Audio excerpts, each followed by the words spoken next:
Hello बच्चों, स्वागत है आपके अपने चैनल सोशल विद सविता पर। आज की वीडियो में हम बात करेंगे क्लास 8 की सोशल साइंस का क्वेश्चन पेपर है प्रीवियस ईयर का कंपार्टमेंट एग्जाम का 2024-25 का, जो कि आपका पेपर जो होने वाला है 17 अप्रैल को, उसके लिए बहुत ही इम्पोर्टेंट है। अगर आप इसको कर लेते हैं तो आपको एक आइडिया मिल जाएगा कि किस टाइप से क्वेश्चन पूछे जाते हैं। हमने इसमें आपके लिए 1 मार्क्स के लिए क्वेश्चन सॉल्व कर दिए। इंग्लिश और हिंदी दोनों मीडियम के बच्चों के लिए रहने वाला है वीडियो, तो वीडियो को पूरा लास्ट तक देखेंगे और आपके एग्जाम में बहुत हेल्पफुल होगा। चैनल पर नया है तो चैनल को सब्सक्राइब कर लेंगे, वीडियो को लाइक करेंगे और अपने दोस्तों में शेयर करना ना भूलें। लास्ट में कमेंट करना ना भूलें बच्चों कि आपको वीडियो कैसा लगा। ठीक है बच्चों, तो चलिए शुरू करते हैं। ये दोनों लैंग्वेज में आपको बताया था है ये। तो ये है 1 मार्क्स के क्वेश्चन।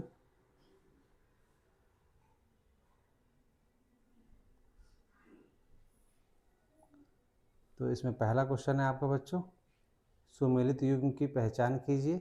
मतलब जो मैचिंग है वो करेक्ट है कि नहीं है। तो इसमें हमने जो आंसर है उसको पहले ही लगा दिया है आपके लिए, देख लीजिए। संघवाद राज्य किसी भी धर्म को अधिक रूप से राष्ट्रीय धर्म के रूप में बढ़ावा नहीं देता है। ठीक है, उसी तरह से ये आपका इंग्लिश मीडियम के बच्चों के लिए है। Federalism the sales state does not officially promote any religion as state reason. ठीक है, तो मैं इसका आंसर वो बताता हूँ। अगर पढ़ के बताऊँगा तो शायद आपको टाइम लगेगा, वीडियो भी ज़्यादा बड़ी बनेगी, इसलिए आप इसको देख लीजिएगा। क्वेश्चन नंबर 2 देखिए। क्वेश्चन नंबर 2 का भी है आपका, क्वेश्चन नंबर 2 का सी हो जाएगा आपका। ठीक है, क्वेश्चन नंबर 3 का आपका हो जाएगा ए। भारत में 150 रुपये नोट जारी होना चाहिए अथवा नहीं, इस विषय पर निर्णय लेने का अधिकार किसके पास है? तो ए हो जाएगा आपका केंद्र सरकार का। इधर हो जाएगा आपका इंग्लिश मीडियम के बच्चों के लिए सेंट्रल गवर्नमेंट का। क्वेश्चन 2 है, मयंक एक 13 वर्षीय लड़का है, वह कालीन बनाने की फैक्ट्री में कार्यरत है, बताइए मयंक के कौन कौन से मौलिक अधिकार का उल्लंघन हो रहा है? तो सी हो जाएगा शोषण के विरुद्ध अधिकार। ठीक है, अब क्वेश्चन नंबर 4 पे चलते हैं, थोड़ा ऊपर।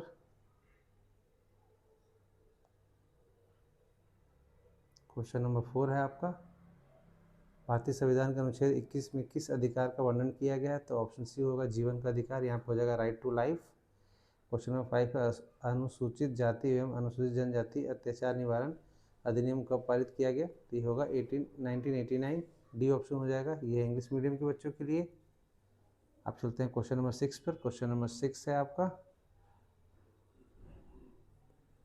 नीचे दिए गए प्रश्नों में से दो कथन दिए गए हैं, संकल्पना ए दूसरा कारण आर, कथन को पढ़िए और सही विकल्प का चयन कीजिए। तो क्वेश्चन को आप ध्यान से देखिए, इसको पढ़िएगा। ऑप्शन बी इसका हो जाएगा। ठीक है, क्वेश्चन नंबर 7, तापमान परिवर्तन तुषार क्रिया पौधों और प्राणियों के मनुष्य के क्रियावलन द्वारा अनावृत सेलों का टूटना एक क्षय होना कहलाता है। अपक्षय बोलते हैं इसको। ए हो जाएगा, इधर हो जाएगा वेदरिंग। ठीक है, अब क्वेश्चन नंबर 8 है, निम्नलिखित में से कौन सी निजी क्षेत्र का एक उद्यम है? तो Tata iron and steel limited company, option A हो जाएगा। यह इंग्लिश मीडियम के बच्चों के लिए हो जाएगा। ठीक है, तो इसको नोट कर लीजिए। अब हम चलते हैं क्वेश्चन नंबर 9 पर। क्वेश्चन नंबर 9 है आपका, उचित विकल्प की सहायता से रिक्त स्थान की पूर्ति कीजिए। तो ये हो जाएगा मृत्यु दर से जन्म दर अधिक होने पर जनसंख्या में वृद्धि होगी। ऑप्शन ए हो जाएगा, इधर हो जाएगा इंक्रीज। ठीक है, क्वेश्चन नंबर 10, निम्नलिखित घटनाओं को कालक्रम अनुसार व्यवस्थित करके सही विकल्प का चयन कीजिए। तो इसको सही क्रम में आपको करना है। हमने इसके लिए आपका आंसर लगा दिया है 1 2 4 3।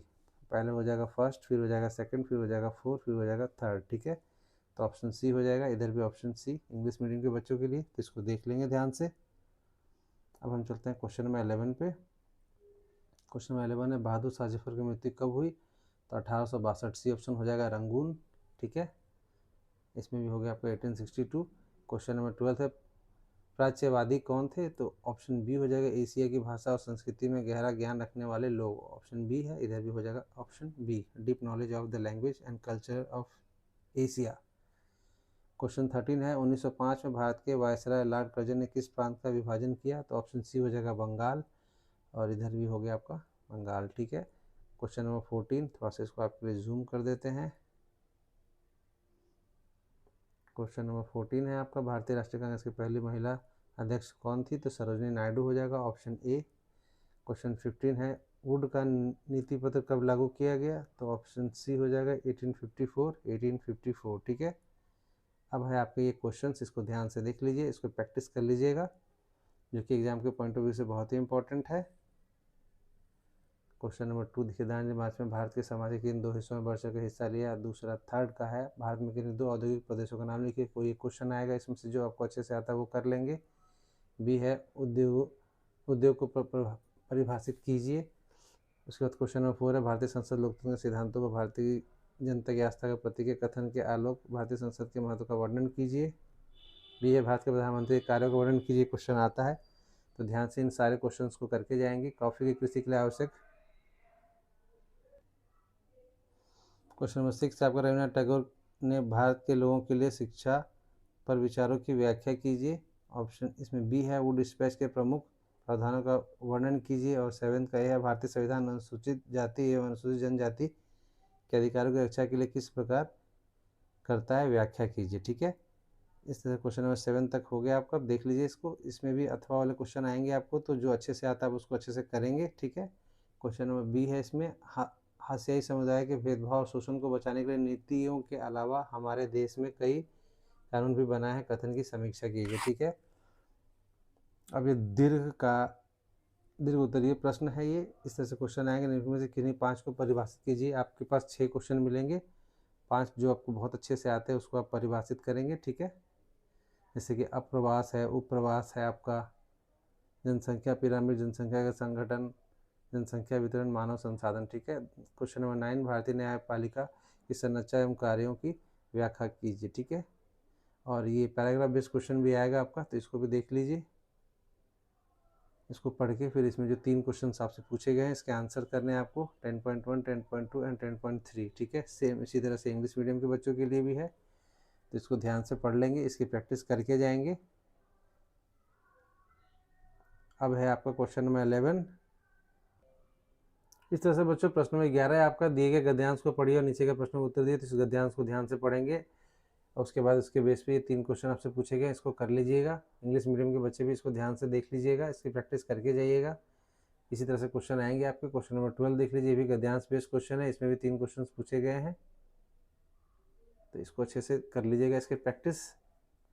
फिर भी कोई डाउट हो, किसी क्वेश्चन का आंसर नहीं आ रहा होगा तो आपको कमेंट में पूछ लीजिएगा, कोशिश करेंगे हम आपका आंसर दे देंगे, क्योंकि वीडियो ज़्यादा लंबी हो जाएगी इसलिए हमने आपके लिए बनाया है। बाकी आप प्रैक्टिस कर लीजिएगा, फिर भी किसी क्वेश्चन का आंसर नहीं समझ में आया तो आप उसका क्वेश्चन पूछ सकते हैं। ठीक है, अब है क्वेश्चन नंबर 13 आपका। क्वेश्चन नंबर 13 भी गद्यांश वाला बेस्ट क्वेश्चन है, ये देख लीजिए इंग्लिश मीडियम के बच्चों के लिए। इसको भी बड़े ध्यान से आपको पढ़ना है। इसका सबसे अच्छा ट्रिक होता है, अच्छे से इसको पढ़िए, 2 से 3 बार पढ़ने के बाद इसमें मेन पॉइंट्स को अंडरलाइन आपको करना है। अंडरलाइन करने से क्या होगा, बार बार आपको दोबारा पढ़ना नहीं पड़ेगा, आपके टाइम की सेविंग होगी। उसके बाद इंपॉर्टेंट लाइन्स को पढ़ने के बाद जब क्वेश्चन करने जाएंगे तो आपको आसानी से आंसर भी मिल जाएगा और पूरा होल आपका गद्यांश पढ़ना नहीं पड़ेगा। ठीक है आपका। अब है आपका बच्चों प्रश्न नंबर 14, जो कि मानचित्र कौशल वाला है, इसे तो आपने देख लिया होगा। मानचित्र कौशल में देखिए इस तरह से क्वेश्चन पूछे जाएंगे। तो ये क्वेश्चन में देखिए इसमें क्या पूछा गया है, इसमें आपका भारत के दिए गए राजनीतिक मानचित्र निम्नलिखित में से 5 स्थानों का आपको संकेत द्वारा दर्शाना है। तो कानपुर, झांसी, मेरठ, खेड़ा, जलियांवाला बाग और चंपारण। ठीक है, तो चलिए इसके मैप पर चलते हैं। इस टाइप से मैप आपको आएगा भरने के लिए। तो ये सैम्पल मैप है, हमने इसको आपके लिए यहाँ पे भर दिया है। ये देखिए यहाँ पे हमने आपके लिए इसके लिए कर दिया है। इसमें देखिए यहाँ पे हो गया आपका खेड़ा गुजरात में है, झांसी आपका उत्तर प्रदेश में, कानपुर उत्तर प्रदेश में, मेरठ भी आपका उत्तर प्रदेश में पड़ेगा, चंपारण आपका बिहार में पड़ेगा। ठीक है, दूसरा मैप भी हमने आपको बड़ा वाला भी बनाया ताकि आपको और आसानी से समझ में आए। तो ये देखिए यहाँ पर भी हमने ऐसे ही किया है, खेड़ा गुजरात में हो गया, बी आपका झांसी हो गया यूपी में, उत्तर प्रदेश में स्टार जहाँ पे भी है वो मेन पॉइंट है, ये कानपुर हो गया आपका, और ये सी ऑप्शन जो था आपका मेरठ हो गया, और ये ई चंपारण बिहार में। ठीक है, एक गुजरात में, बाकी 1 2 3 मैप 3 जो है इसमें जगह उत्तर प्रदेश का है और एक है चंपारण आपका बिहार का। ठीक है बच्चों, तो बच्चों आपको वीडियो कैसा लगा? अगर वीडियो आपको अच्छा लगा है तो वीडियो को लाइक करके जाएंगे, कमेंट करके जाएंगे और अपने दोस्तों में शेयर करना ना भूलें। मिलते हैं नेक्स्ट वीडियो में। और अगर आपको कोई भी डाउट है इन क्वेश्चंस में जिनका सॉल्यूशन अभी इस पर नहीं मिला है तो हम उसका कमेंट में कोशिश करेंगे आपको उसका आंसर देने का। ठीक है बच्चों, तो ठीक है, मिलते हैं नेक्स्ट वीडियो में।